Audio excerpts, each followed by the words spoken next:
We are talking about why are we working harder than ever and still falling farther behind? Why is it that Americans under 40 are the first generation in our country's history to be worse off than our parents?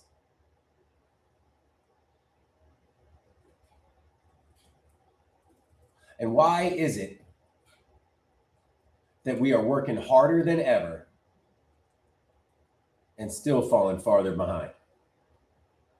That's what we're going to be talking about today. Because we all feel this. We really do. Every single person in America is dealing with the same issue. It's just that we feel so isolated. We feel so alone because we all think it's only us. But we are working harder than ever and still falling farther behind. Good morning, Giselle. And it is just absolutely crazy because we should be better off than the generation before us. We should be, if you are working hard, you should be able to get ahead. But that's not what's happening in America today. We are working harder than ever and still falling farther behind. That's the whole problem. It really is. But what's crazy is when we try to talk about this and just have a conversation, people get ticked, right? What's up, one life, one whole? So let's just talk about it because that's what we're trying to do. Why are people, how anywhere could somebody be working 40 hours a week and not afford food, right? That was like the basic. That should be the simplest thing in the world. If you're working 40 hours a week, more than half of your waking hours, you should be able to get food, let alone housing, let alone healthcare. But somehow that's controversial. I tell people that, hey, if somebody works 40 hours a week, they should probably get enough to eat. But somehow we're like, well, does their job matter enough that they should get food? And it's like, yes. So if you're just joining, that's all that we're asking. Why doesn't full-time work cover food, housing, healthcare? Because it didn't used to be that way. It really didn't. I don't remember my parents having to check their bank account before going to the grocery store. I don't remember my parents putting off the doctor because of money. Because how free we feel is actually tied to how much money we have, right? Because if you walk into the grocery store, but you can't afford 90% of things, you don't feel really free. If you go to the doctor and you're terrified of that bill, are you really free? If you have to ration your damn medicine from the doctor, right? And so here's what we ask everybody to ask, how free are you really? Because I think freedom is the ability to have choice. Freedom is the ability to walk away.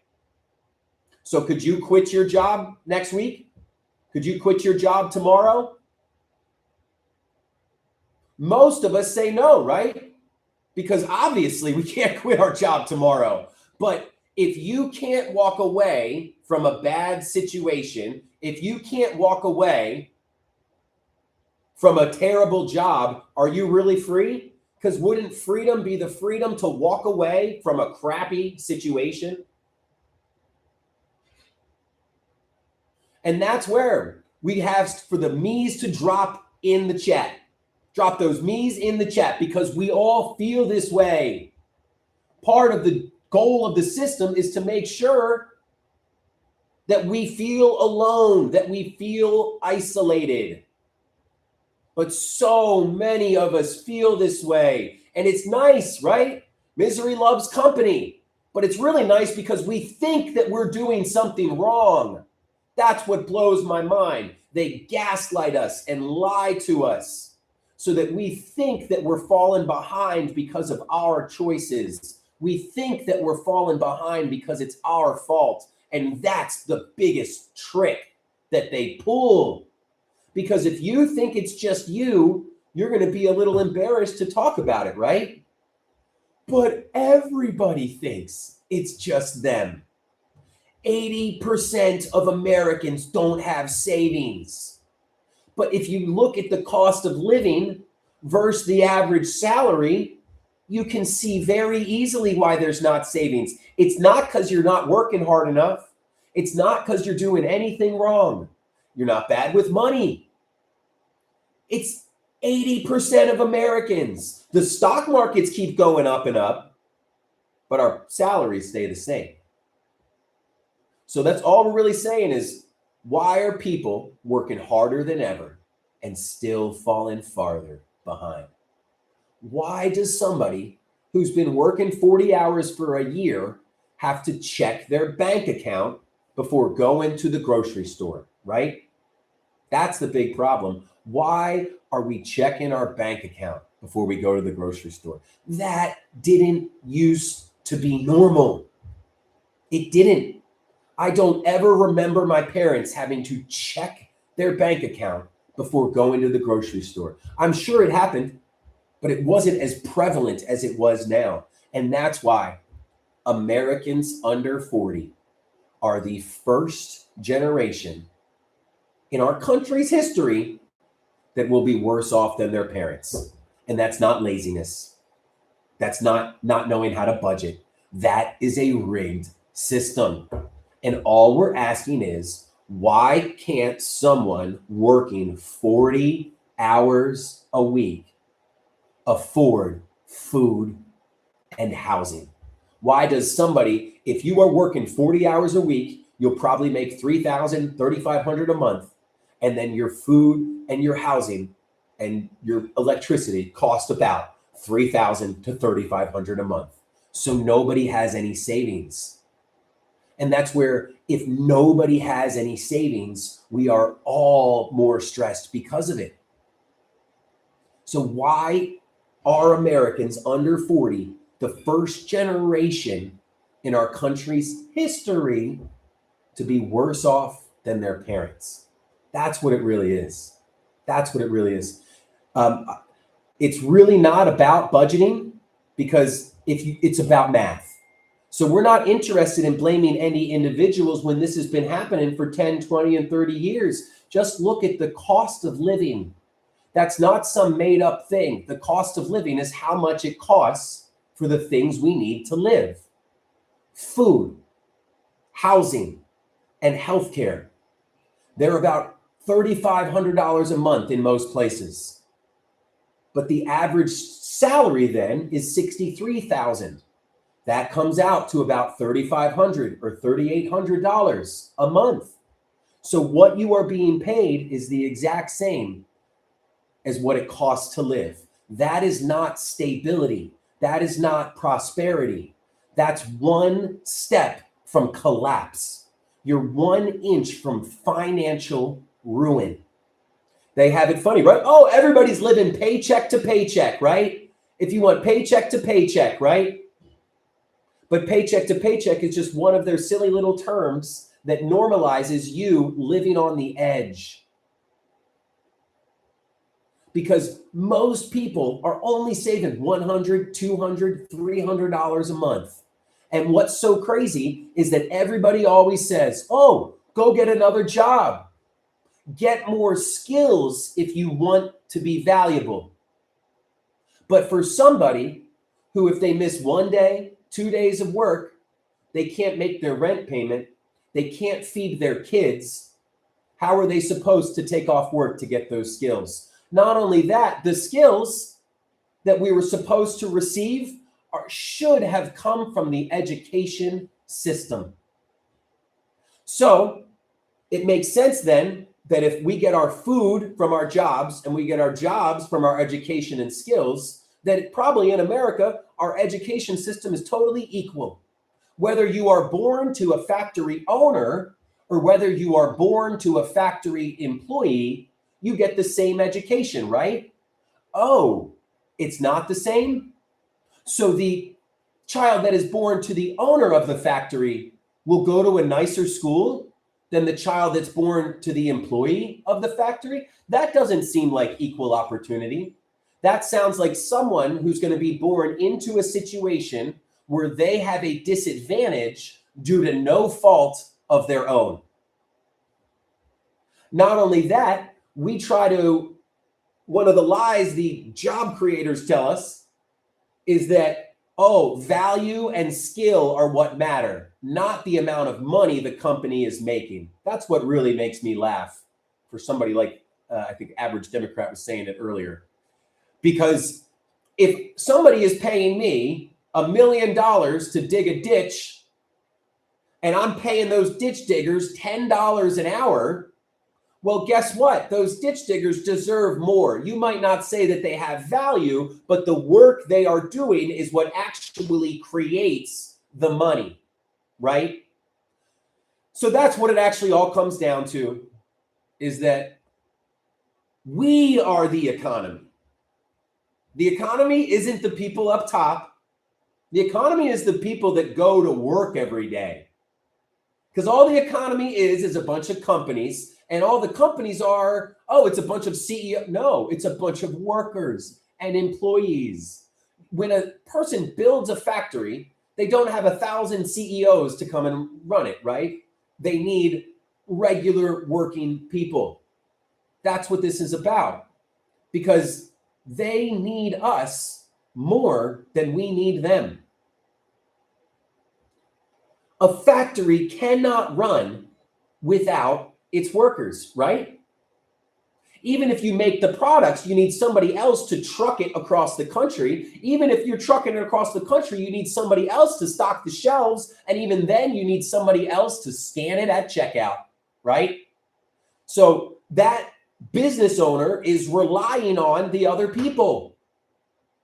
Imagine America as 10 people that need to make bread together to survive.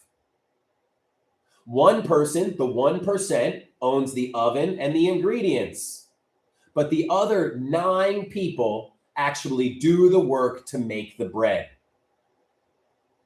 The one person relies on the other 9, just like a Jeff Bezos type character relies on all of those delivery drivers to drop off the packages in order for him to make money.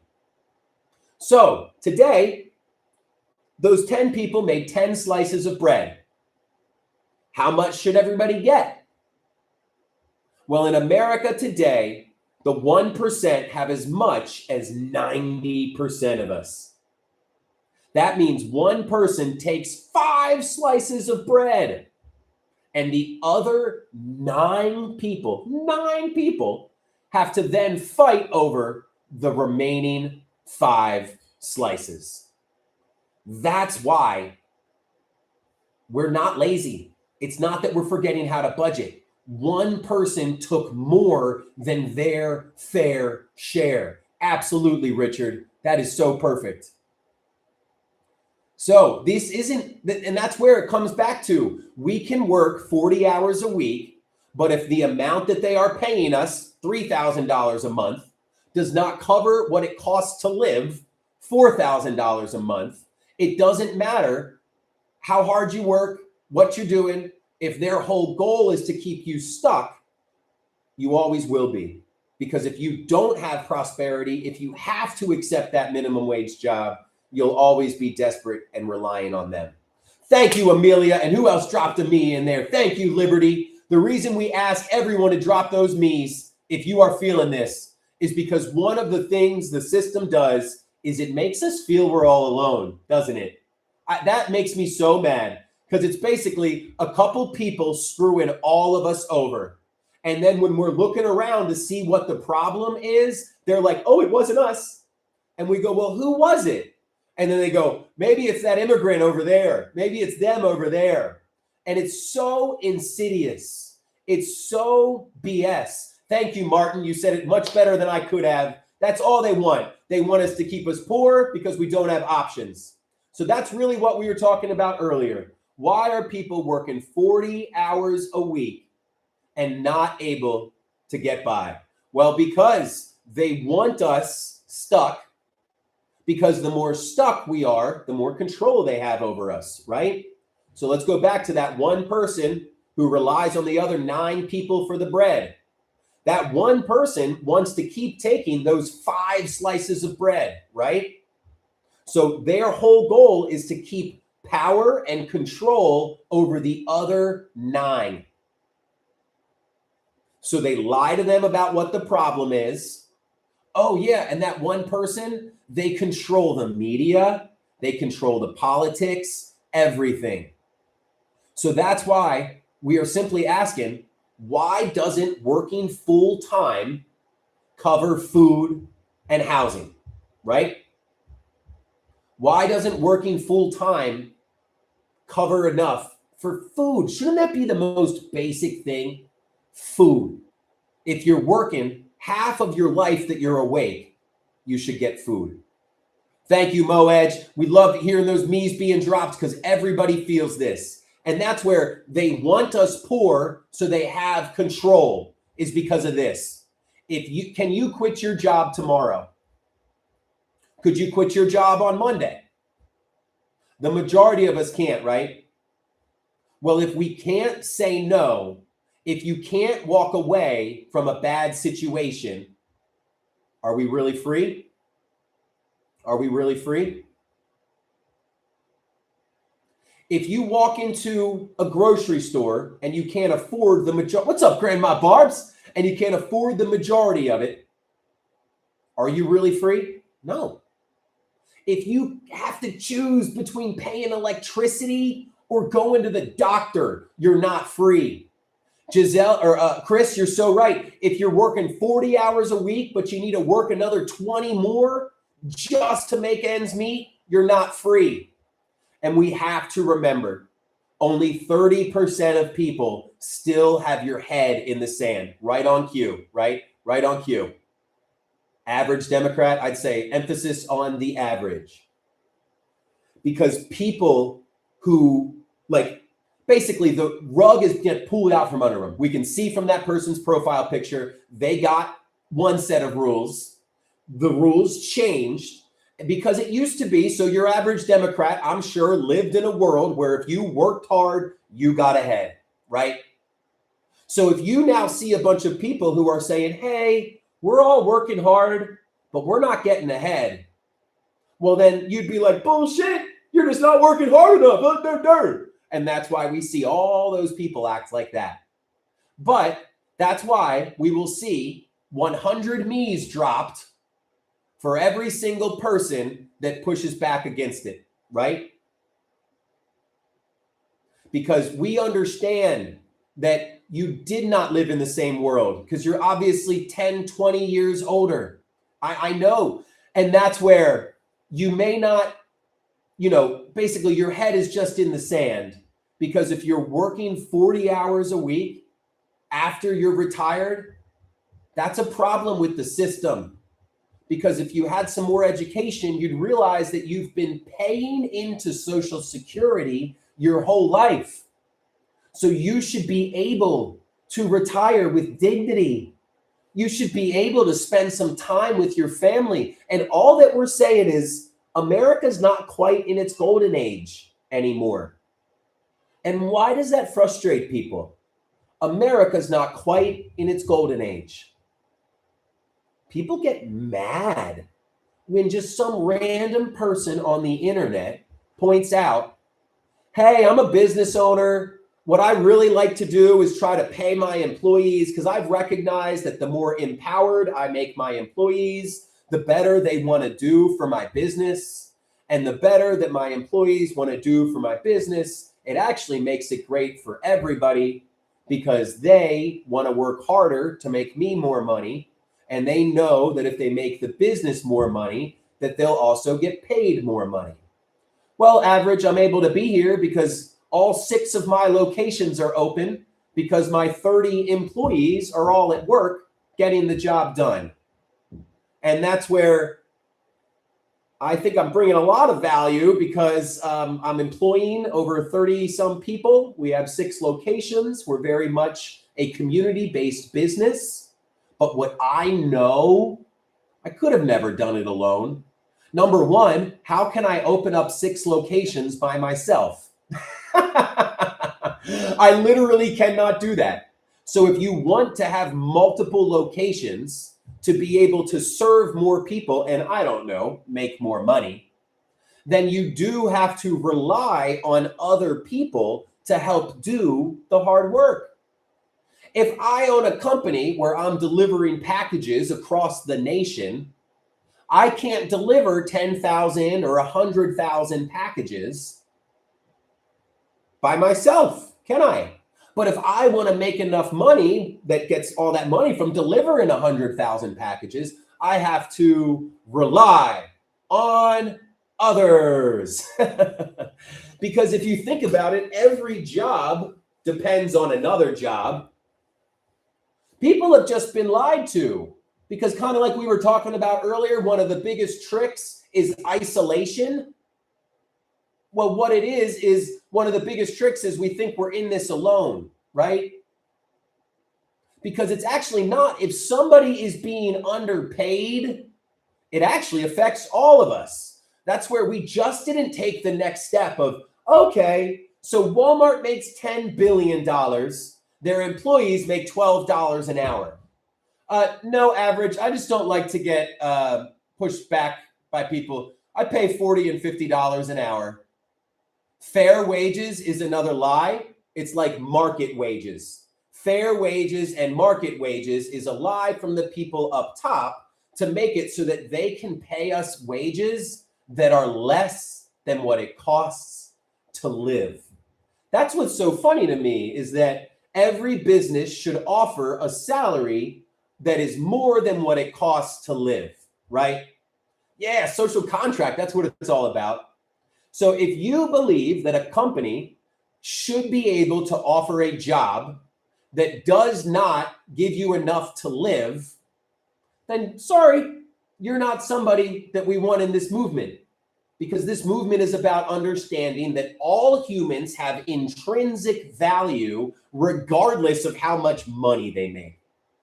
Because the fact that we even evaluate human beings based on how much money they make, when generally people aren't even working in what they want to do, because in our society, we don't say, oh, money isn't what matters, it's that you contribute to society. No, we say, money is what matters. I know that you want to go do this thing that would probably really help the rest of society, but that's not the way that society is set up. You have to go pursue money.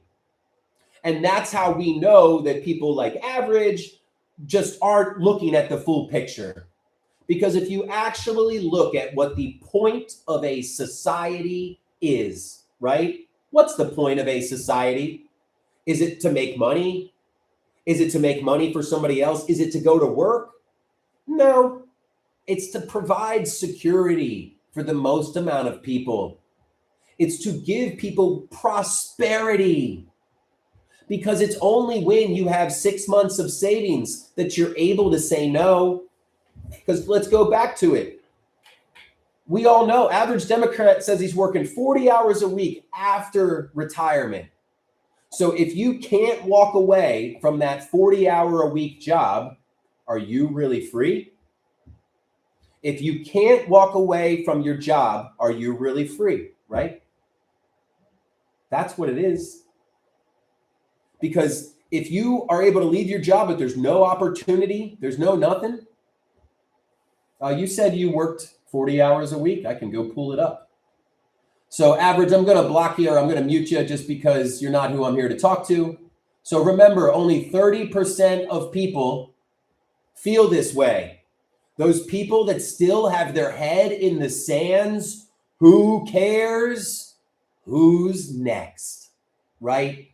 That's what this really is, because there are people who still don't understand that Americans working 40-hour a week should be able to afford food. Yes, Jim, there we go.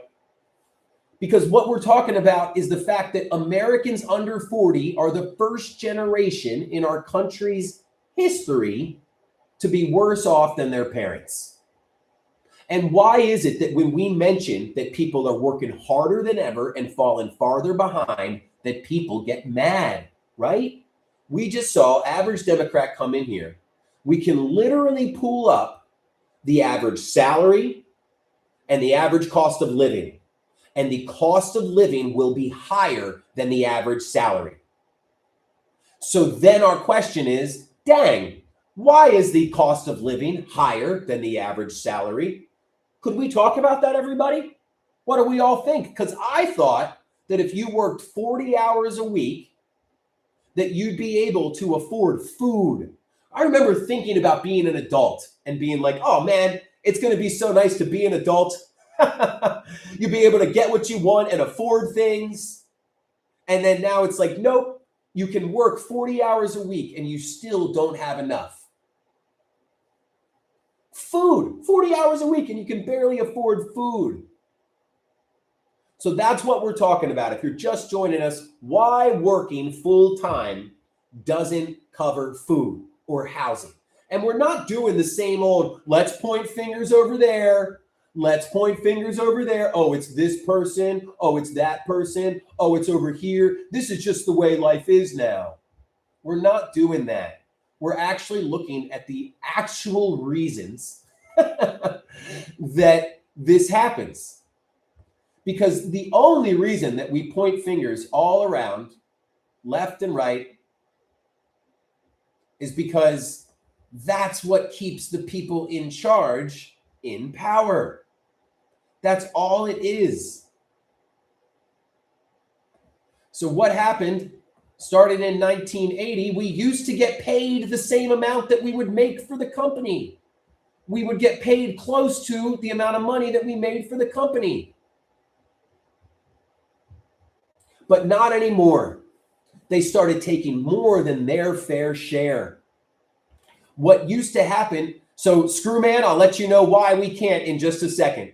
So it used to be that the 1% only took a little bit more than their fair share. Now, the 1%, imagine America as 10 people that need to make 10 slices of bread to survive. The 1%, yeah, they bring the oven and they bring the ingredients, but they do not make the bread. They do not have the knowledge or the skills. But in America today, that 1% of people is taking 5 slices of bread, and the other 9 people are fighting over the other 5 slices of bread. So that's really all the problem in America today. So this is the only issue. The blue line is how much money we made for the companies. The red line is how much money they paid us. If you look, it used to be, this is 1980. It used to be that we would be paid about 90% of the money we created for the company. But now look at this gulf. All of the money goes to the CEOs and the stakeholders, and it leaves our communities to suffer. So this is the reason why we got more productive. We started making more money, but that money that we were making only went to the 1%. And that's where everybody is working harder than ever and still falling farther behind. That's why Americans under 40 are the first generation in our country's history to be worse off than their parents.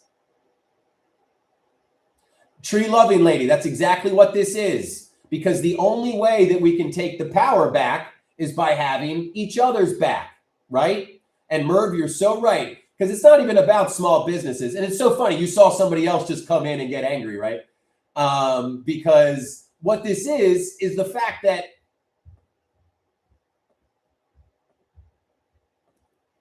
the majority of us are working harder than ever. Sarah Bellum, I feel the same way. Great name, by the way.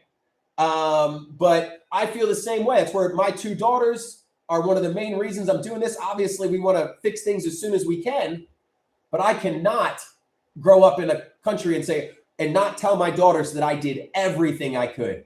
So back to that graph. Productivity is up 200%. CEO pay is through the roof. Worker pay is only up 15%. The owners took the difference, and we just showed you the numbers. Those are facts, not feelings. And so what do people do when your salary doesn't cover your cost of living, right? You have to work more. So Another way, so we all feel isolated because we all feel like we're treading water and not getting anywhere. But then at a certain point, somebody just said it. Oh, I just had to take another job. So now you're working 60 hours a week. Now you got side hustles and second jobs. After you work 40 hours a week, you only have about 40 hours a week left in your life. 5 hours a day during the weekdays and 10 hours a day on the weekends. Or 4 hours. So that's like what, 40, 45 hours left. So what we're saying is, why are Americans under 40 consistently having to work 60 hours, 70 hours? People keep saying, you'll see it in this chat. Oh, just quit. Oh, go get better skills. But that only works if there's competition. That only works if the market is free. Right now, over 85% of the corporations on the S&P 500 have the same 3 top shareholders. So when competition disappears, all the normalcy goes away. People aren't competing between like 3 good jobs, right? There's 5 versions of the same job that barely pays you 50 or 60 grand and offers no benefits and is designed to keep you stuck. And then you move to another job, but your wages don't stay the same. You ask for more money, but they just say no. Prices don't actually reflect what it costs to make something. Prices reflect how much the people up top. Sarah Bellum, I'm going to get into the fix here too. I spend a lot of time on the diagnosis because if we all think there is a different problem, we're all going to have a different solution. So we can't have some of us thinking it's an earache, some of us thinking it's a back problem, and some of us thinking that it's stage 5 cancer. It's only when we all have the same diagnosis that we can agree on a treatment.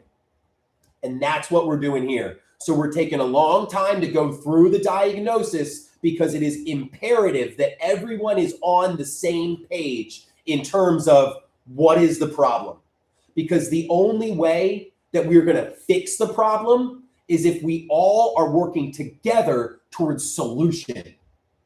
QWERTY, you are right, but so many people have been taught that it's one thing or another, right?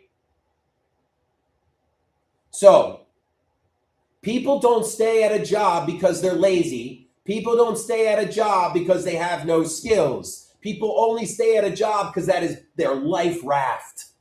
They are barely hanging on to it. And when you tell them callously, oh, go get another job, what you're saying is, go try that life raft over there, even though you have no idea if it would work.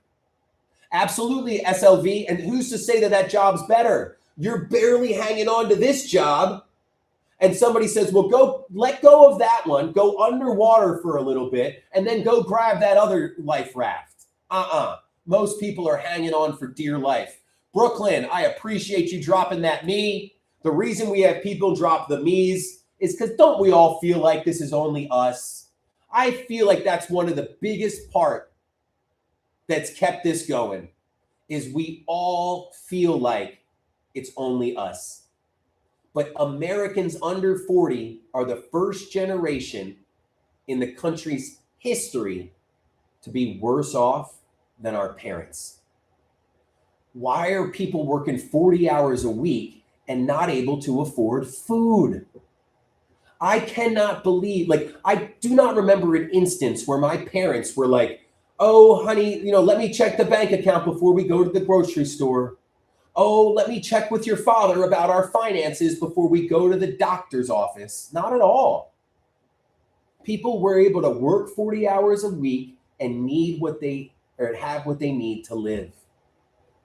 So the problem is the competition is all gone. There is absolutely no free market. We forget how much of a protection that was for us, right? Because if a company was treating us bad and we could go down the street and get another job that was just as good at a local store, then that company has to stop treating us bad, right? If you are getting terrible products and services from your grocery store, but you can just go down the street to your local grocery store, it keeps your grocery store accountable. That's where I think we need more competition. Bring every single Walmart parking lot, they should have swap meets that are completely allowed anytime. Every single grocery store parking lot should allow farmers markets 24/7. Because that is how you start building back the competition that we need to actually make the corporations scared. Because I'm going to get to it now. Somebody says, then why haven't we risen up? Because we rely on them for everything we need. If 10 million of us went and protested tomorrow, but then the very next day, we are going to buy groceries from the same people we're protesting. We pay our electric bill, but that goes right to the people that we're protesting. We pay for our streaming services, and it goes right to the people we're protesting. So we cannot withdraw from the system. So let me back up, sorry. So the way that we actually shift the balance of power is that we withdraw from the system, right? We say, hey, if you're not going to give us our fair share, then we're not going to do the work that makes you money. But if we rely on them for what we need to live, then we can't just say, well, we're going to stop participating. So the first goal is to rely on other people for what we need to live. So it's small steps together, because right now we rely on corporations, but we need to rely on each other. But the only way we're going to rely on each other is if we connect, if we get to know each other.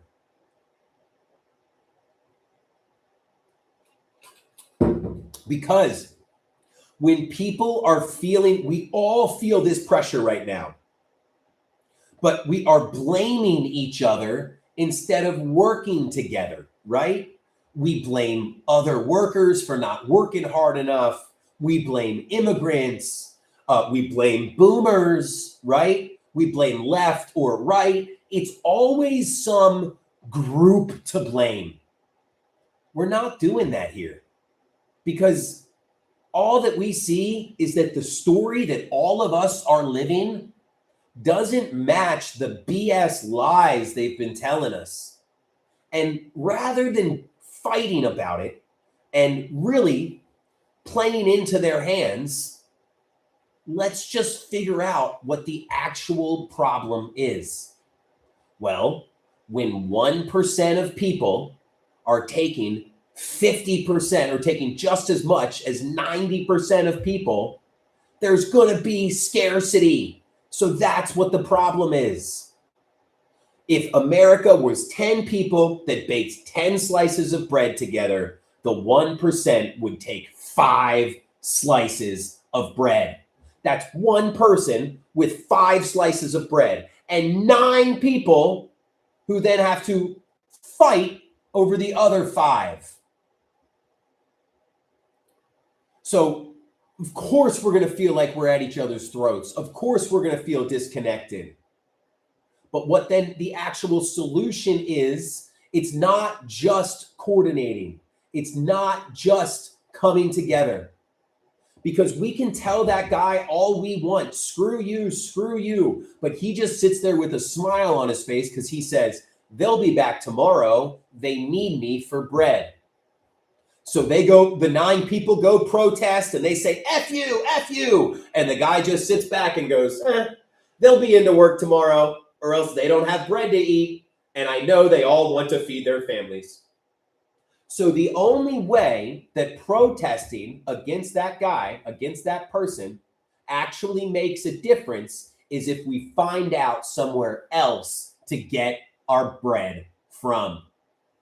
That's why protesting doesn't change things, not because protesting is bad, but because that's not what power is. Power is control over the essentials: food, housing, healthcare, literally. As long as we have our food, as long as we have our health care, and as long as we have our housing, we don't need them. Because protesting only works when the institutions are accountable to the people. Right now, the institutions only work for the billionaires. So that's where even if millions of us protested, nothing would happen, because it's our dependence on them, right? Our dependence on them is what gives them power. Their power comes from the fact that we need them for food. We need them for housing. We need them for healthcare and for electricity.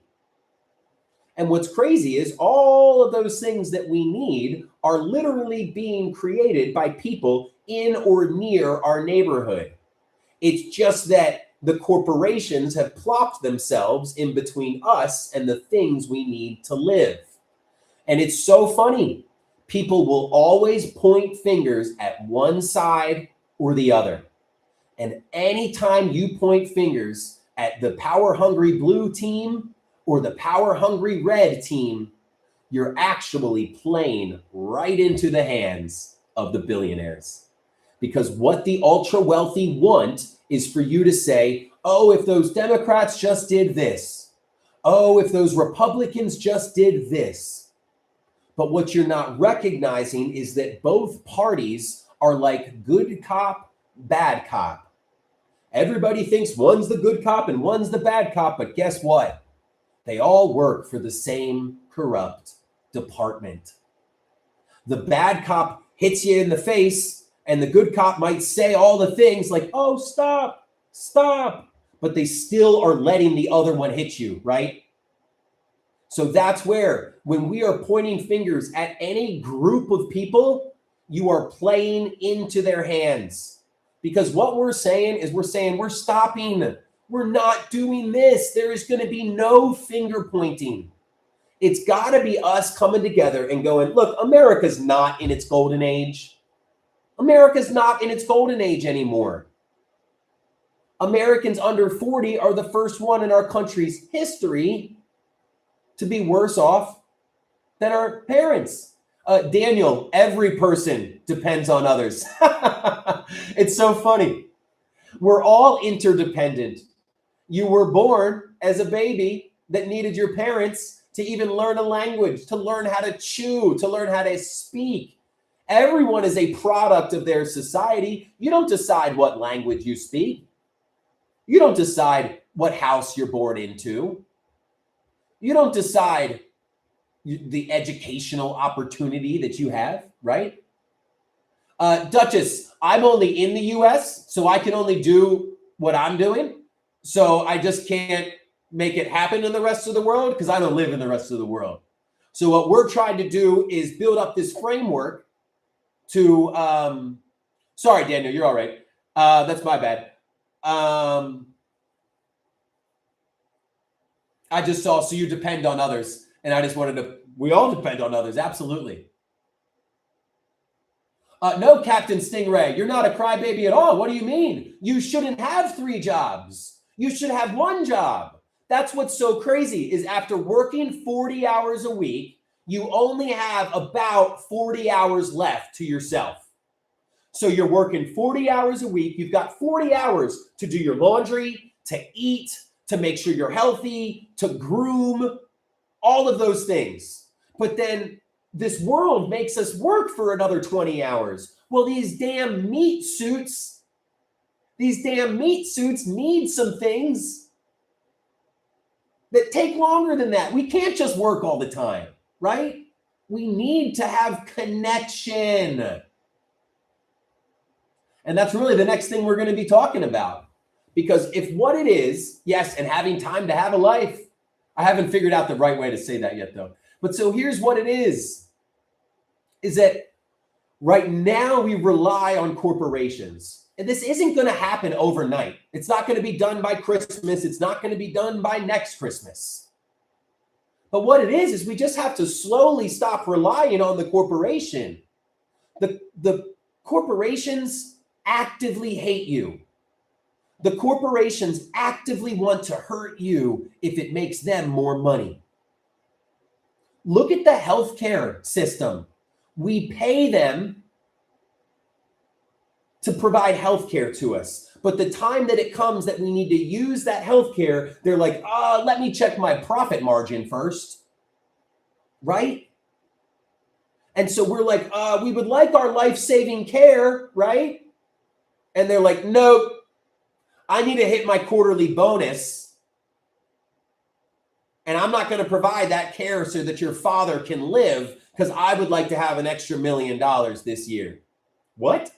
I just paid you for the last 20 years so that when this time came, that you would take care of me and my family. You're just going to deny my care? Yes. Well, actually, I'm legally obligated to be a fiduciary, and that means I'm beholden to my shareholders rather than my customers. So they do not care about us. They will actively hurt us if it makes them money. So let's stop relying on them. Right? Some people think that it's about budgeting. And if you think that it's about budgeting, you've actually believed the lies by the billionaires. Because if you think about it like this, America has 10 people that need to make bread. Well, 1% of people have as much as 90% of us. So the 1% is taking 5 slices of bread, and the other 9 people are then competing over the other 5. But some people think the other 9 are just living out of their means. Oh, those other 9 people just need to work harder. It's not the fact that one person has taken half of the bread. It's the fact that this person didn't do it well enough. Oh, where did you hear that from anyway? Oh, from the media company that was owned by that one person.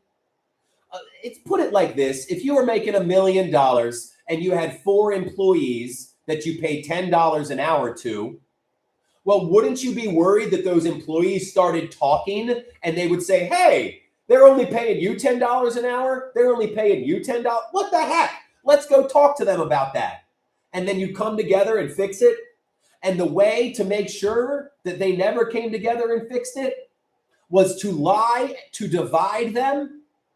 And that's where we need to come together to cooperate. This is not about competition. This is about cooperation. Big D, appreciate that, because what this is, every time somebody drops a me, what it is that we all feel this. There's only 10 or 20% of people who have their head in the sand. We see them in the comments, right? We see them in the comments. And if people still think, oh yeah, it's just a bunch of workers not working hard enough. Shit, I don't know about you, but I'm not going to sit here and try to convince them. Because if they are this blinded after this long, I am absolutely do not care to talk with somebody who is so far out of reality. So what this really is that the media wants us to have different facts. The media wants us to live in different realities. Because if I say, all right, everybody, the only way we fix this disease is if we all start working towards the same solution. The only way we can work towards the same solution is if we all agree what the disease is. Well, then the media is like, nice, hold my beer. I'm going to make sure that they never know what the disease is. Because if they're always arguing about the disease, they'll never agree on the treatment. One of us thinks it's an earache. One of us thinks it's a back problem. Somebody else thinks it's cancer, right? All right, trigger warning. I'm going to address you for 1 second. Appreciate it, Sarah.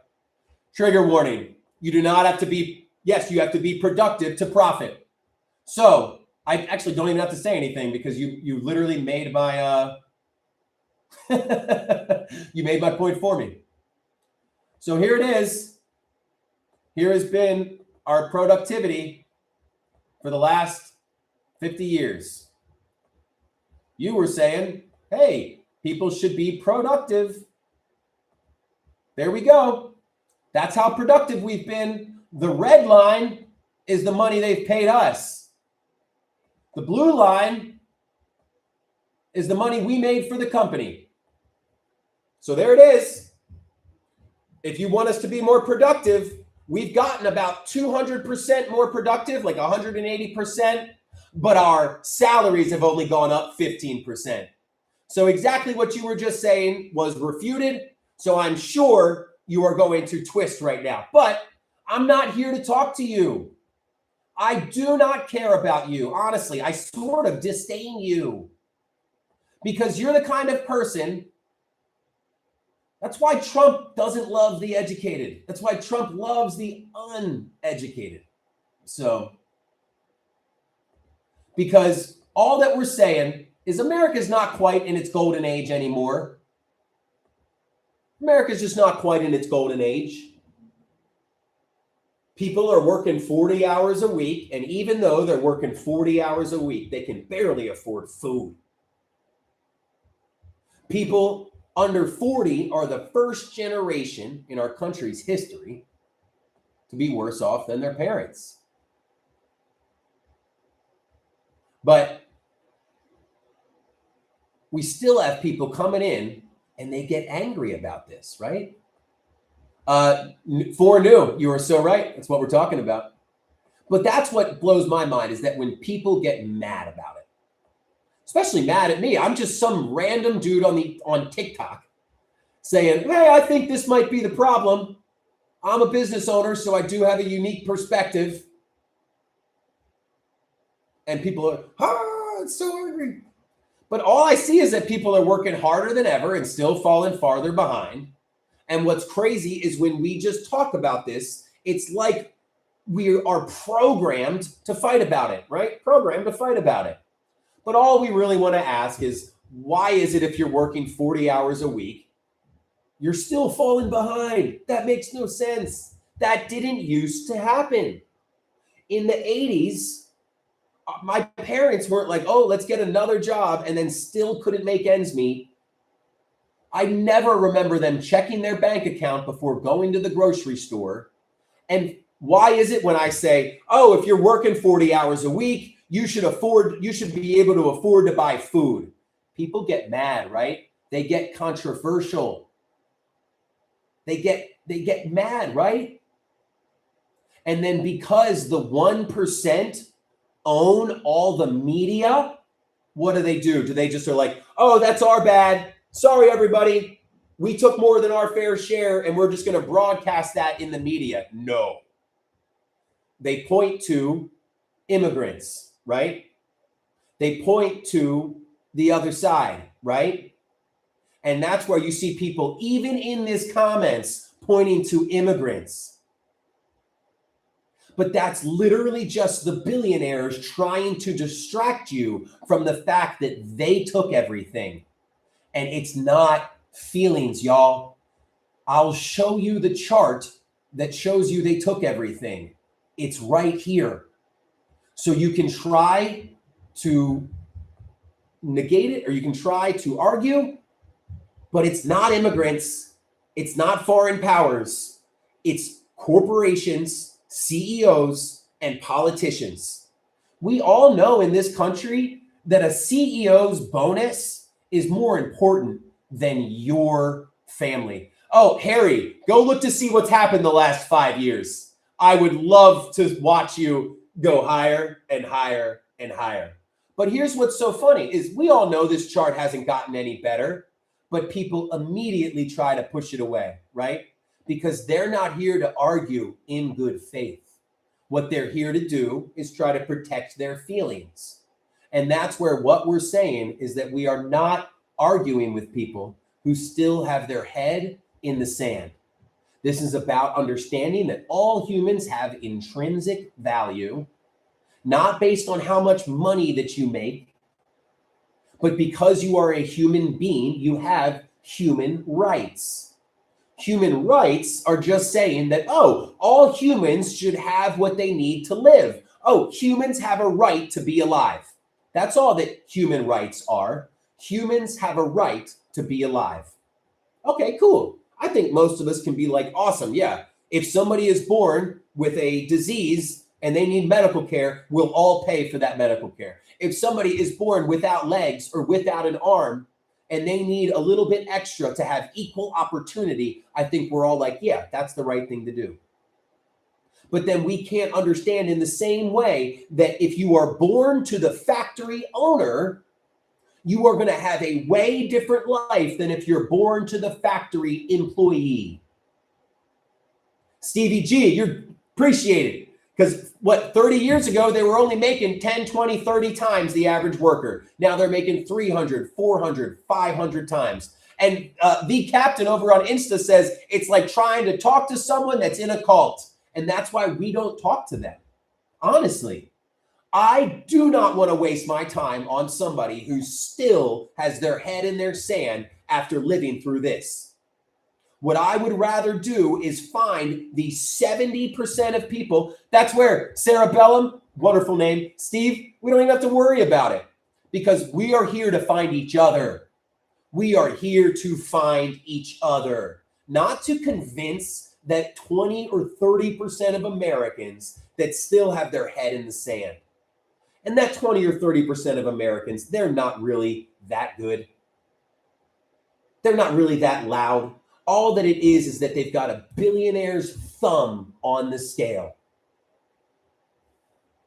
So we are the ones that have the power. There are 70% of us. 70%. See, we got somebody else getting mad.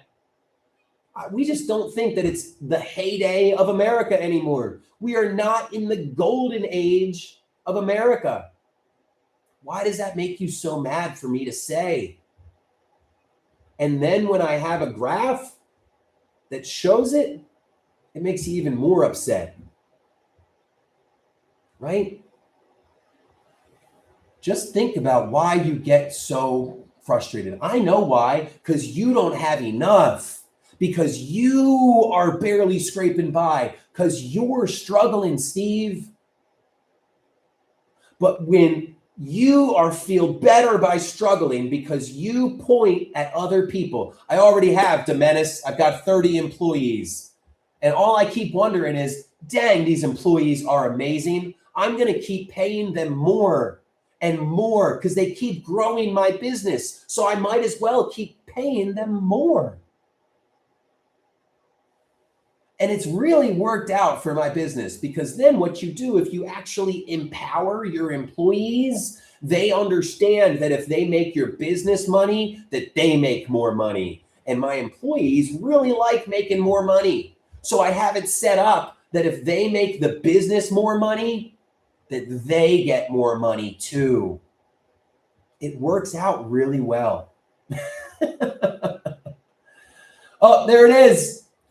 Hey, if you're unhappy working, just go work somewhere else. Well, why haven't we thought about that, guys? Why haven't we thought about that? Duh.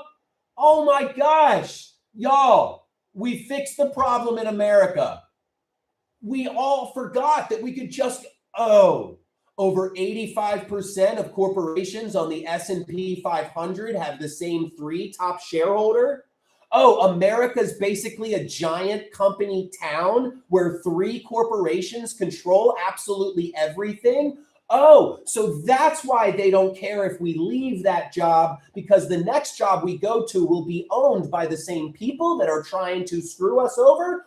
Oh, because all the people up top realize that if they go, if we don't pay anybody enough money, they will all be kept one step from financial ruin. And if we keep everyone one step from financial ruin, we'll be able to increase the control that we have over them. Why didn't we think about that, guys? We just fixed it. We did it. And then the other reason why people can't just leave their job is because over 80% of Americans don't have enough savings. And they purposefully don't give us enough savings because then we don't have enough to take a week off to go get some more skills, to go take a chance on a new job, to go even interview. All right, y'all. Let's give it to him. No, Harry. No, Harry. Let's get a bunch of no Harrys in the chat. But that's where, after that, Harry, I'm just going to mute you because you're definitely not the coolest. I'd think of another C word. So what this is the fact that all of us believe humans have intrinsic value. It's kind of sad that Harry doesn't. It's all I want is for like a society where we're like, oh, you have value, not because you make money, but because you're somebody's child, you're somebody's friend, because you're a goddamn human and all humans have intrinsic value. So what we are doing is we're bringing together all the people that believe humans have intrinsic value.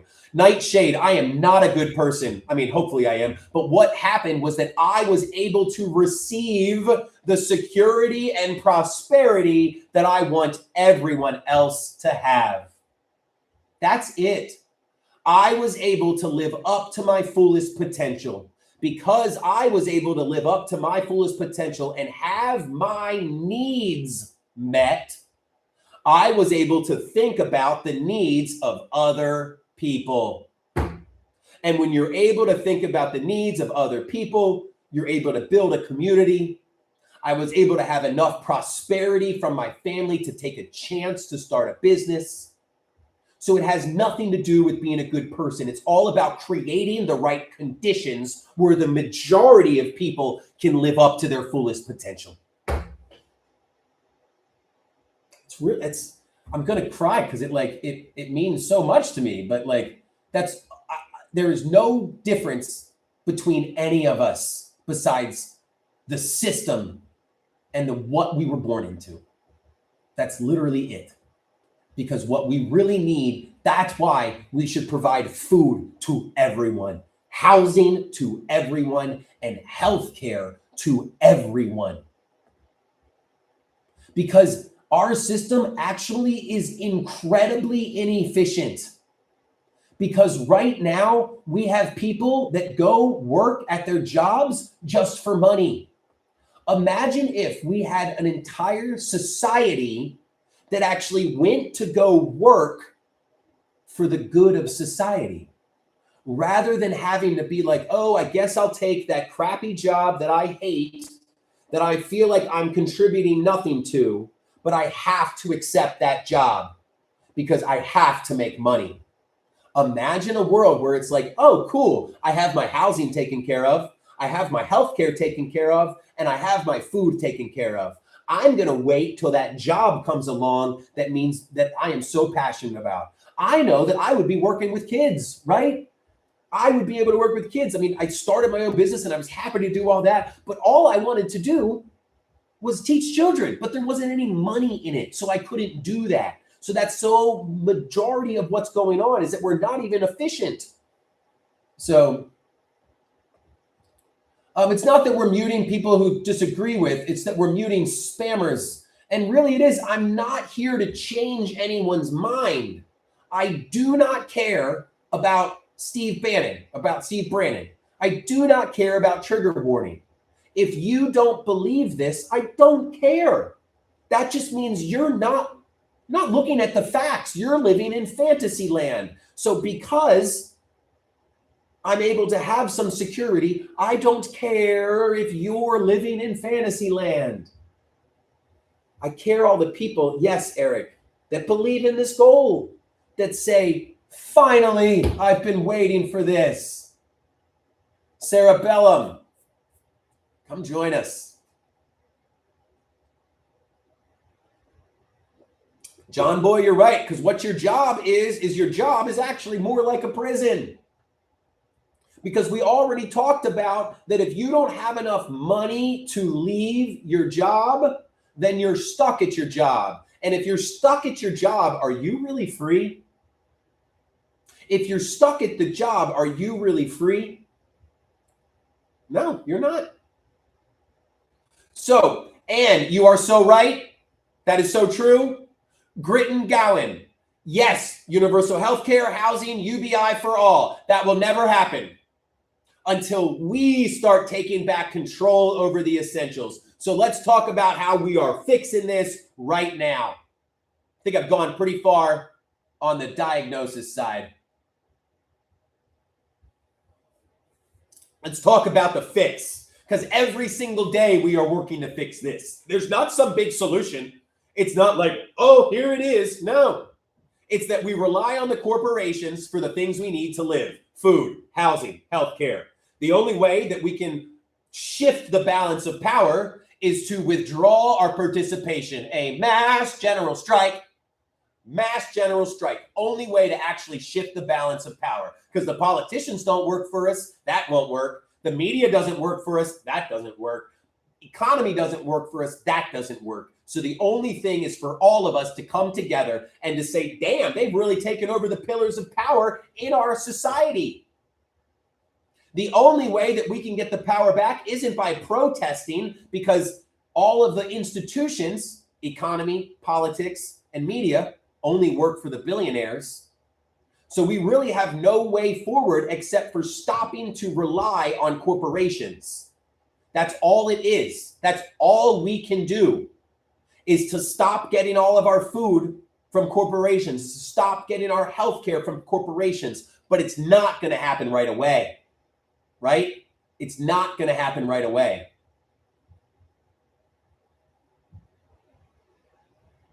We just have to slowly build what works for us instead of the corporations. That's it. We need to build a community large enough to rival the rigged systems. Because right now, we literally rely on corporations for our food, right? And they put crap in our food that will kill us. We rely on corporations for our health care, but we will pay into our healthcare for 20 years, and then they will not give us life-saving care for no other reason than they want more profits. So we're just going to stop relying on them. No, it's not going to happen right away, but there are ways around it. Food is the easiest one. It grows out of the ground. We can figure out a way to stop relying on them for food. But first, we need to connect with each other. People are already building what we need around the country, but you're not going to rely on a stranger, are you? So start connecting with the people in your area. That's what this is about. Every single Sunday, we meet at 7 p.m. Eastern. We have a Discord, a message board, where we break out into states. Every single state has 5 different teams, depending on what you like to do and what makes you passionate and where your skills are. So you can join the Discord, go into your state server. You'll find the state coordinator, the person who's helping to coordinate for your state. Number 1, you get 5, 6, 7 people. You build your teams. We got pushing against the current system, building a new system, spreading the word, all different kinds of things.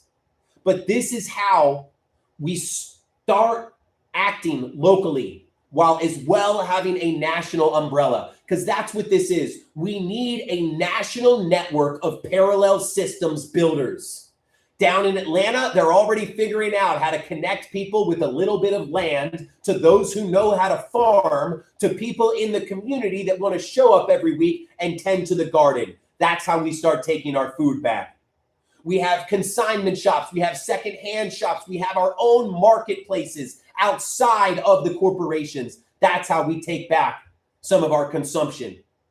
There are people in each and every one of our communities that are healthcare providers that want nothing more than to see us happy and healthy and say, damn, these stupid insurance companies make my life tough. I wish I could give direct care to my people in my community. People in my community. And it's not going to happen right away.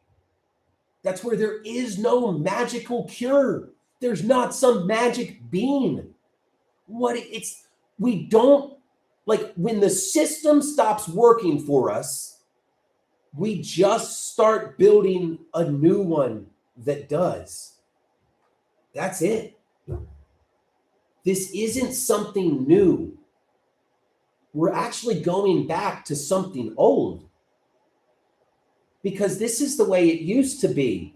And then corporations came in and said, rely on us instead of your neighbor. And for a little while, we're like, whoa, this is convenient. And they said, we care about you more than your neighbor does. And we said, whoa, this is convenient. And then 50, 60 years later, get rid of all the competition. They no longer care about you or your community. They only care about the corporation's bonus, the CEO's bonus, the next quarter's stock price, because that's what they get paid off of. So they could care less about what happens to your family, to your community. Their entire incentive is for their quarterly bonus. So if we are relying on groups of people that actively disdain us, we need to start relying on each other instead. We don't have an option.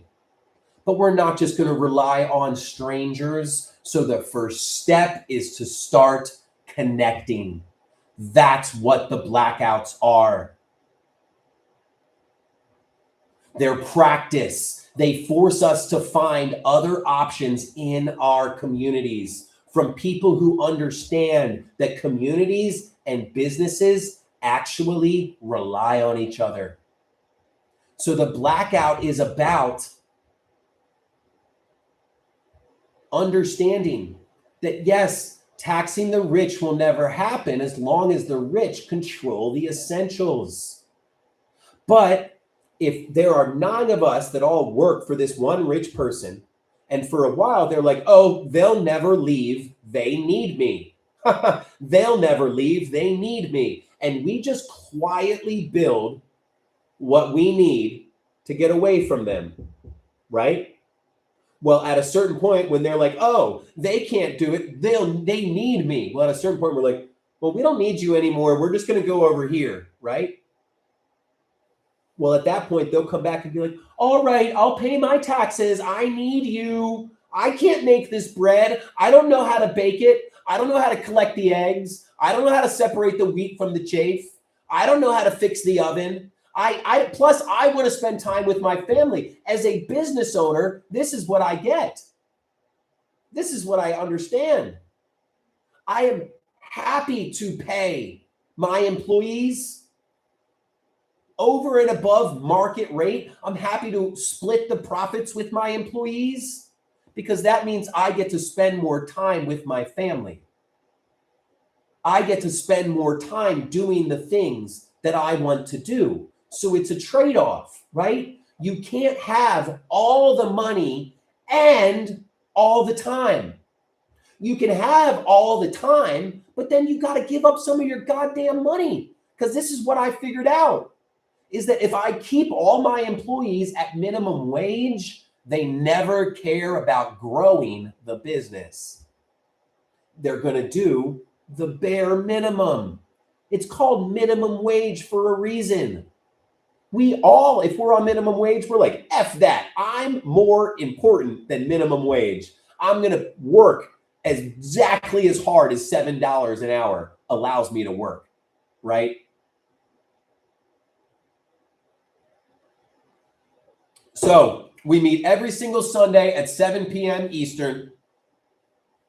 We're on the Discord breaking out into groups because that's really our first step is connecting. That's the only thing we can really do is start saying, okay, it's really easy to see with the health insurance companies. We pay them to take care of us and they actively hurt us if it helps their bottom line. They will allow our parents to die if it makes them more of a bonus, right?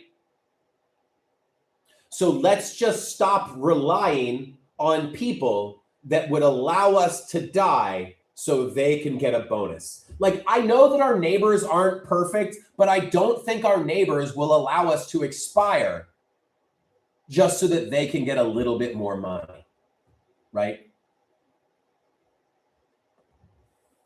So the first step then if we're stopping relying on corporations and starting to rely on each other, the first step is to connect each other, right?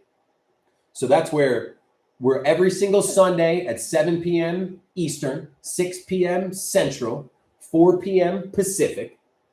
We are here every day at 11 a.m. Eastern. I was a little bit later today because we went to the buddy's house to go get the kids together this morning. But every day at 11 a.m. Eastern is when we are live on TikTok and Instagram. And every single Sunday at 7 p.m. Eastern, 6 p.m. Central, 4 p.m. Pacific. And what it is that's where we build the habits. That's where we get the strategies and we build the community that we need to actually rival the rigged system. Because people all over the country are already doing this. Hot Rod, not really, because that's a really tough first step. And really, this administration is being propped up by corporations who decided that profits were more important than democracy. I think about it like this. If the billionaires didn't want Trump to run again, he would have never been back on TV after January 6th. But the billionaires figured out that it was better for them if he ran. So really, Trump is a symptom of many decades of this disease. Greed is the disease. It's the 1% taking more than their fair share. Trump is just the natural conclusion after the 1% have taken over the economy. Greasy. The economy, the political process, and the media. So the administration is just a symptom of everything that is going on. And that's where we need to understand that, impeachment isn't going to work because then we get J.D. Vance, which is literally put there by Peter Thiel, right? Steve Brandon, you just need to kind of check your attitude a little bit, because I've said to you multiple times, do you really think America is in its golden age? That's all that we're talking about. We just don't think that America is in its golden age. We just think that it's weird that people who are working 40 hours a week can't afford food, right? And that's where we went through earlier, y'all, and explained that unless we all have the same diagnosis, we're going to have different treatment. So that's where if somebody says, oh, impeach and remove the administration, number one, there is absolutely no legal precedent for removing an entire administration. That would be insane. But number two, what they're actually doing is harming the cause. Because the point of all this is to make sure that everyone has the same diagnosis for the problems that are happening in America. Because if some people think that it's an ear problem, and some people think that it's back pain, and other people think that it is cancer, then everyone's going to have a different solution. And one of the ways the people in charge stay in power isn't that we don't want to change it. It's that we're all working towards different solutions because we think there's a different root cause. So if we can all get on the same page as to what the root cause of our problems are in America, then we'd be able to more effectively treat those root causes. And really, the problem in America is the fact that the 1% has as much as 90% of us. If America was 10 slices of bread, that would be one person taking 5 slices, leaving the other 9 people to fight over the remaining 5. So that's why everybody feels so divided. That's why everything feels so broken, because all the institutions of power in our society, the media, the political process, and the economy, completely belong to the ultra wealthy. The problem is not just the government. The government works for the billionaires. The problem is the fact that the ultra wealthy control all the jobs. The ultra wealthy control all the media, and the ultra wealthy control the political process. So who's causing all the problems? Is it the government or is it the ultra wealthy? Because what we actually see is that the government works for, see it, Eric, the ultra wealthy. The government works for the ultra wealthy. Whiskey drinking women, appreciate that. Because what we ask people to drop that me is because everyone feels like they're the only one, right? Everybody feels like, dang, I've been working harder than ever and I'm still falling farther behind. But I turn on the news and they tell me that everything's going okay, that it's just my problem, that it's just me who's barely scraping by. No. So we tell everyone to drop those me's. Let's get another flow. Let's get some me's. Because we all feel squeezed by the system. We all grew up hearing, work hard and you'll get ahead. Work hard and play by the rules. If you work hard, you'll have a better life than your parents. But now we're all working hard. And but the 1% is taking more than their fair share. And it's hard. It's not quite brainwashing because we are wired to look for a problem. We're wired to say, all right, we were told it would be better than this. Who's causing the problem? The people that are causing the problem are using the media to lie about it. So it's really insidious what they are doing. They are not only taking more than their fair share, they would rather have us point fingers at anybody except for them. Because they know that if we ever got on the same page, that we would realize that they have been screwing us over. So the part that we normally skip, and this is why movements burn out, because right now I'm just telling you, oh, stop relying on corporations, right? But we have spent decades, if not 50 or 60 years, where we rely. I know my whole life you rely on corporations, food, energy, healthcare, jobs, security, prosperity. Well, that is the culture shift that we always talk about. That's the shift in our culture that happened. When greed became good, it actually was when we relied on the corporations completely. So right now, yeah, it's kind of hard to maybe trust our neighbors to make our neighborhood into a community. But the only reason that feels so tough is because that's how they've conditioned it to be. Remember, we're not doing something new. We're just going back to what our lives used to be like. Connection has to come before action. We all want to do something, but we've got to trust the people to the left and the right of us first. We've all been isolated. We've all been stressed. We're all one paycheck away. So of course we're stressed. And when we're stressed, it's hard to build relationships. So instead you protect yourself, right?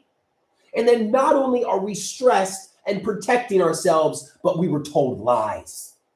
We were told it was those people. It was that people. But you were told that by people who are not in your community. Hot Rod, you have not been helpful since you've been here. It is not red or blue. Blue hates you. Blue hates you. They let you get beat up by the red team. But yeah, they'll hold a pride flag and say, sorry, while you get beat up by the billionaires. Why? They're both good cop, bad cop. They work for the same corrupt police department. We say ACAB, not because all of them are, but because the ones that are complacent are actually complicit. It's the same effing thing.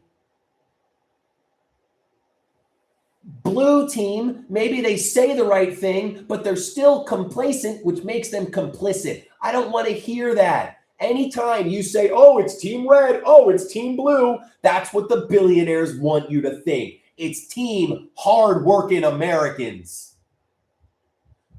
Gosh, because they're just like the corporations. They tell us, oh, we care about you. We have your best interest in mind. But no, they don't. They don't live in our communities. They don't feel the consequences of their decisions. They don't share the same risk that we do. So if we rely on corporations, heck, change corporations with political parties, we have to rely on our neighbors. And if that feels risky, what the hell else is left? There we go, Wicked. There's Team Rich. The only divide in this country are between the people who do the work and the ones that exploit us. The only thing left is community. That's it. Because people in your community care about the outcomes. People in your community care about your community. So it's like right now we rely on corporations who don't care about you and don't care about your family and don't care about your community. Well, you're saying to yourself, what would make this other person in my area care about me? Well, because if you all live in the same area, then you all care about getting clean water. If you all live in the same area, then you all care about healthy food. If you all live in the same area, you want to make sure that all of you have enough health care. Trigger, is it still a question as to why I keep muting you? Because you are literally going against like all of the ethos that we are espousing. That's why. What's up, Lala? Because you keep pointing fingers.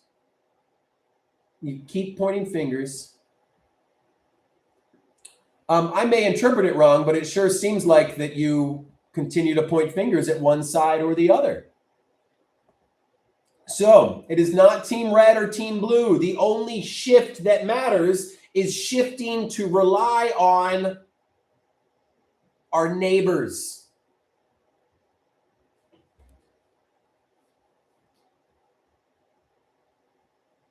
It sure seems like you are. And so that's where I don't understand why you're pointing out one side or the other. It just doesn't make any sense. So if the person running the power plant lives in your town, if they breathe the same air as you and your family, if they drink the same water as you and your family, they are invested in the outcomes, right? And because their fate is tied to your fate, they care more about you than a corporation 1,000 miles away. That corporation's obligation is quarterly profit. Your neighbor's obligation is to their family, just like you.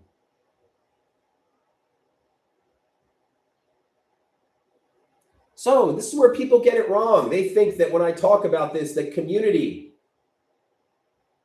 oh yeah, Danny, business reinvestment is what it's all about. They think community means that you're best friends with everyone, you like everyone, you agree with everyone, and everybody gets the exact equal. Not at all. That's not what this is. This is like the trust that you have with anybody that you buy from locally. It's like nice. That person shows up for me. I get a better product. It's like if you have a butcher that you go meet in a parking lot and they sell you cheaper, that they sell you beef for the same price as the grocery store, but it's 10 times better, right? You won't trust them to watch your kids, but you trust them that you're going to get what you need. And that's all that we really need, right? You don't have to like somebody to rely on them. You don't have to agree with them to coordinate. We don't need to have everyone believe the same thing. Unity of action, not of thought. And that's where we just can't rely on each other until we build trust with each other. And trust comes from just trying it. Trust comes from coming in the Discord and saying hello, and then breaking out into your state meetings and meeting with your state coordinators and the other teams in your state. This is why connection has to come before action. If 10 million of us all showed up, how are we going to stay connected the next day? How are we going to stay connected a week later, right? Because unless we build community, we get burnt out, right? Unless we have other people helping us, we get burnt out.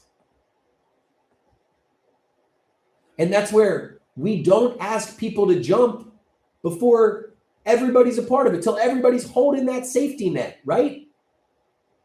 Until everybody's holding that safety net. And that's where our first steps have to be small steps together. We're not sacrificing. We're not having heroic gestures. We're connecting with people in our area. It's not anything new. We are going back to building the community that was there before corporations came in and took control. Cadillac, that's great. You're doing well. We're just pointing out that America's probably not in its golden age anymore. America is not quite as great as it once used to be. It's still amazing, still great, but probably not in its golden age. And what we've seen is that people who are working 40 hours a week still can't afford food in some cases. That didn't used to be normal. My parents had a lot of friends, and I don't remember any of them working 40 hours a week and not being able to afford food. I mean, we get to know each other with the people in our area. So how are we going to connect? What are the next steps? Well, those are the next steps, is all of us coming together to understand that we need to start relying on corporations. We need to rely on local systems instead of corporations. Yeah, phone tree. Well, really, it's message boards, right? It's Discord. It's meeting in real life. Because what we have are these citizens' assemblies every single Sunday at 7. And these citizens' assemblies, they start online, but they're going to grow into real life. Because what this is actually about finding third spaces where people can come together to make the connection that they need to begin relying on each other instead of the corporations. Because we've always relied on having 5 local hardware stores, 5 general stores, 6 different farmers, 4 different electricians, 8 different doctors, 9 different plumbers. And imagine if all of us had that in our community again. We'd be able to rely on the essential workers that lived and worked in our community. And because they cared about the outcomes of what happened in our community, they would provide better goods and services than the corporations. Thank you, Griffin. And that's what this is. It's stable. It doesn't come together right away because we don't have a multi-billion-dollar marketing budget.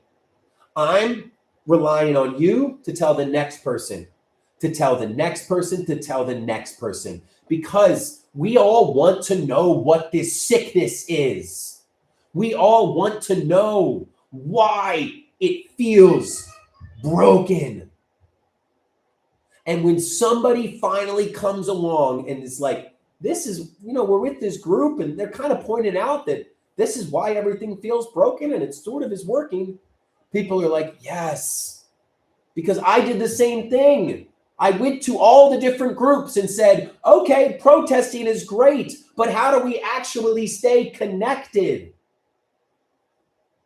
Abby, I say it all the time. If the dang person who ran the Flint, Michigan water plant lived in Flint, Michigan, you think that shit would be going on for so long?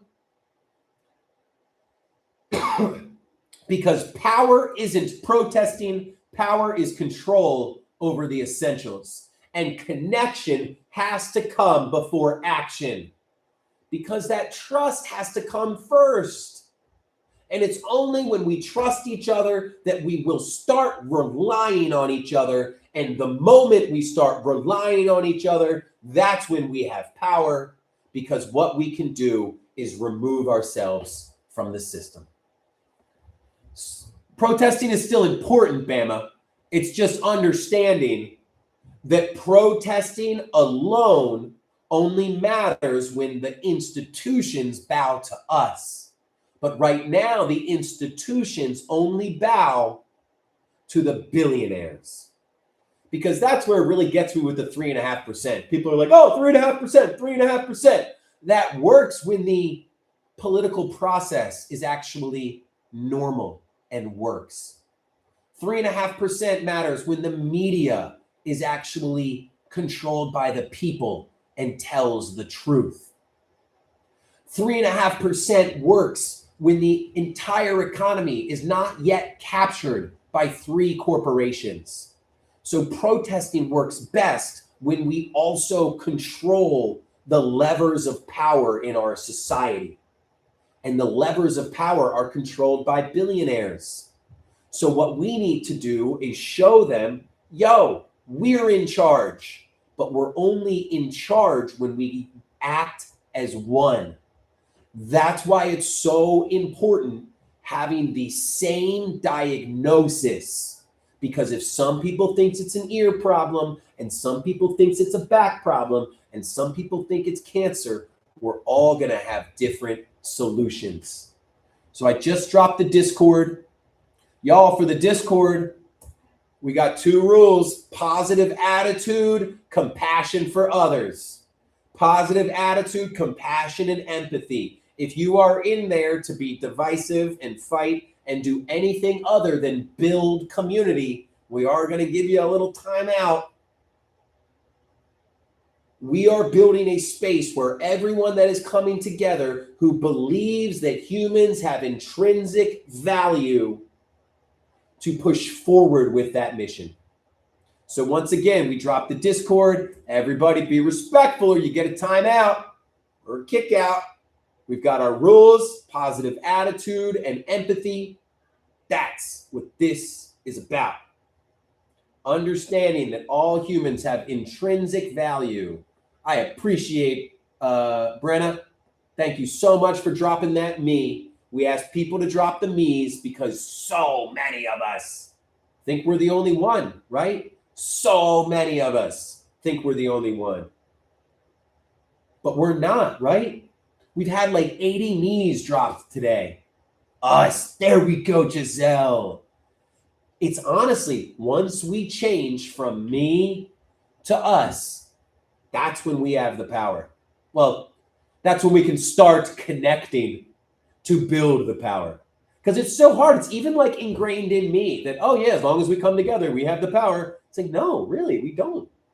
Because 10 million of us can all come together and we still have to buy our groceries from the people we are protesting against. 100 million of us can come together and we're still paying our power to the people we're protesting against.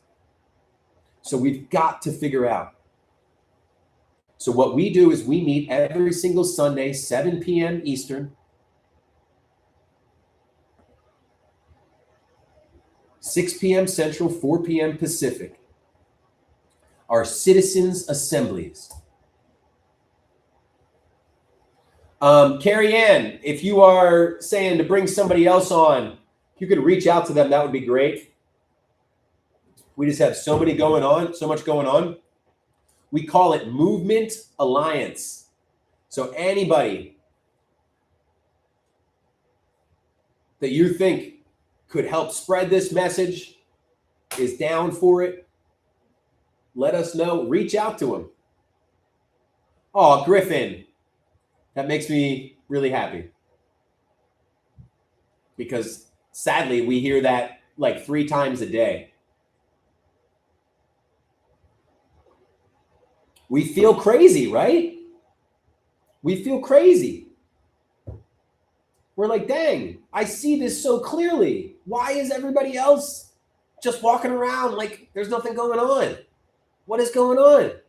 It's because we all know that if we're the only ones doing or saying something, we sound a little bit crazy. We all know that if we're the only ones that stand up and speak out, maybe we're going to be the one that gets persecuted. But if all of us come together, trigger warning, that is fine. We have our lived experiences that makes this a reality for us. You may have your lived experiences that make something else a reality for you. What I am banking on is that these lived experiences that we're talking about unlock the confusion that so many goddamn Americans have that it will not matter what the other 30% believe. Trigger warning, the only thing that we believe is that all humans have intrinsic value. I am open to hear anything else that you would like to discuss. But this whole thing is about one thing and one thing only. All humans have intrinsic value. And all that I do is point out how, hey, people can work hard and not get ahead. And it's not their fault. It's the employers. It's societies. Because the way people conduct themselves is also really important. Because essentially you're walking into our meeting hall. And when you walk into a meeting hall and you just yell over and over again and don't care about what the person is saying or what else is going on, it just comes off as, hey, I'm going to make this a little bit about me. And so that's it. And then right as we were saying that, hey, it's not left versus right, you kept highlighting left versus right. And it just was, oh, what do you mean, one hole? You're good. And so that's all it really is. So, and I would say the way you are conducting yourself now is exactly where the mutes came from, because we're here to connect and agree. And I think you're here to point out differences. That's really the difference, right? We're here to say, all right, let's unite under what connects us. And I don't really know what you're saying. So I apologize if you feel any kind of way, but it's like basically, hey, this is a group for people who have been feeling this pain and believe that this is the solution. That, oh, it's really weird that we work our whole life for money. Shouldn't we work our whole life so that we do better for other humans? Right? Shouldn't we work our whole life so that we can build community and connect with others? That's what this is about. I'm sorry, Trigger. That's where I'm not here to talk to you. That's where from the jump, you have acted like this is a conversation between me and you. And when I say, hey, no, there's 60 other people here, let's just mute you for a couple minutes, you get so frustrated. Why did you mute me? Well, because this isn't just between me and you. While I can agree with you on the government, which is ran by big corporations, there are questions. Deanna, go right ahead. What is it? Would love to hear what questions you have. Because essentially, I am a business owner. I recognize that, my God, I love my employees, right? I love my employees. How can I get my employees to work for me for 50 years? Oh, every time the business makes more money, I'll pay my employees more money. That's awesome. Then my employees will be motivated to keep working for me. They will want the business to grow, because if they get the business to grow, they'll have more money too. Sick. This is awesome. And then I'm like, all right, so all businesses, oh no, all businesses, dang, they are literally trying to pay the lowest salary possible. And I'm like, well, wait, it's really annoying to have to go hire somebody to onboard them, to train them, to bring them in. This is so difficult. And so what you figure out is that, oh, they don't care if any of their employees do well, because what they're doing is they're making everybody work for less than what it costs to live, because then they can have control over everyone, right? That's what it is. And Kemi, yes, if we do not have each other's backs, we are absolutely disposable.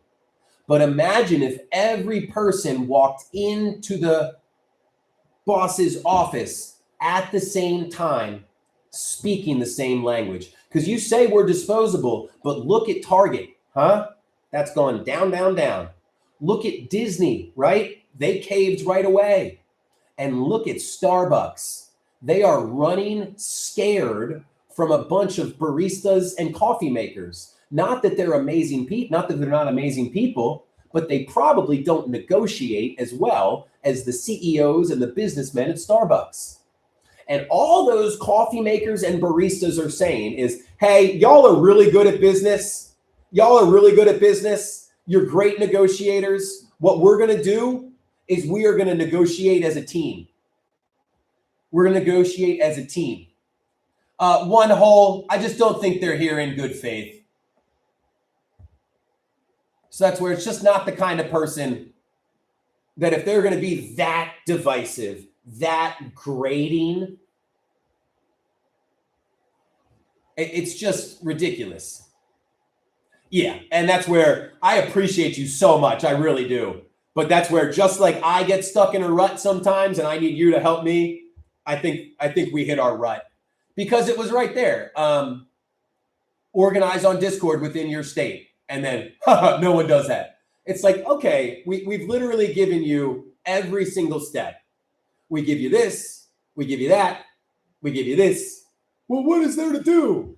It's not like break glass in case of emergency. I love how you were like, well, our first step is literally all of us talking. Because there's not like this, all right, if we all jump up, spin around 3 times and say, ooga booga, we get the power back. No, it takes calling your farmer and saying, hey, I found this online marketplace that you can sell food directly to people in your community. Do you think that you'd be interested in that? No? Okay, I'll call the next farmer. And it takes time. And then one of us will be like, oh, I called a farmer that got on the app. And we'll go, oh, what did you say to him? What worked? And we'll go, okay, these 5 things didn't work, and this did work. So next week, we'll have 50 people across the country all calling their farmer in their area with a script that works to get them to put their food on the marketplace. Letters to the editor, Chamber of Commerce. All you need is 5 or 10 people per locality to put pressure on them, and they start to notice. This is not some kind of like new big thing. It's a bunch of people working together to fix what works for them. The system only works for corporations. The system does not work for us. All we have to do is build a new system. But it's not like a what do we do? What do we do? It's, well, we need food. We all need food. So we try to figure out how to get our food without using a corporation. They're called CSAs, Community Supported Agriculture. We all need health care. So we try to get our health care without going through corporations. These are your first steps. But you can't do any of that until you actually meet the people in your neighborhood, because if you're trying to do it on your own, you're going to get burnt out. So that's where you do it. You take that action, but you do it with community, because that's how we have our cups refilled. We'll be back on tomorrow at 11 a.m. Paul, I appreciate that.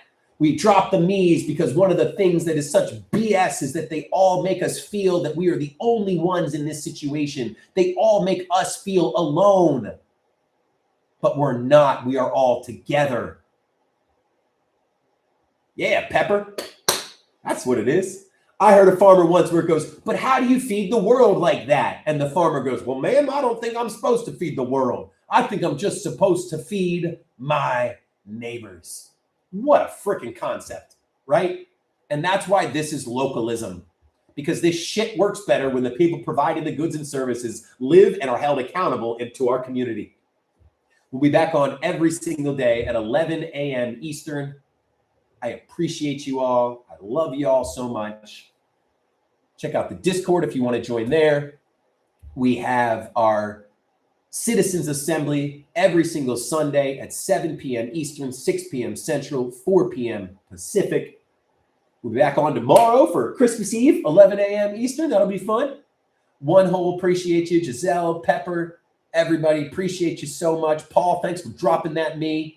Shoot us a follow if you want to join again. This is a community of people who are looking wicked towards. Appreciate you always being here. Bumblebee, how you doing?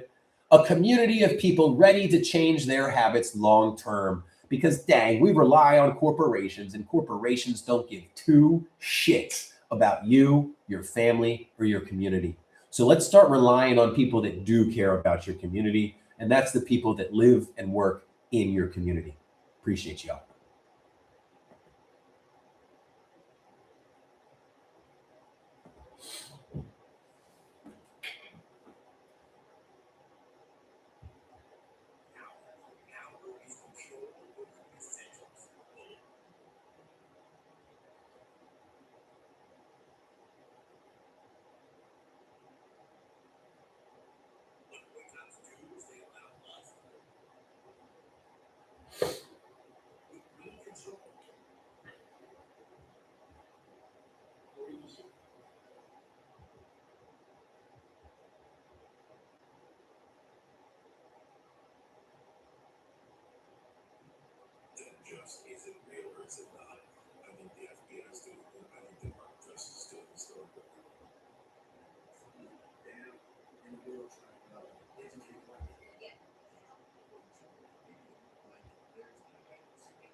Sorry, y'all.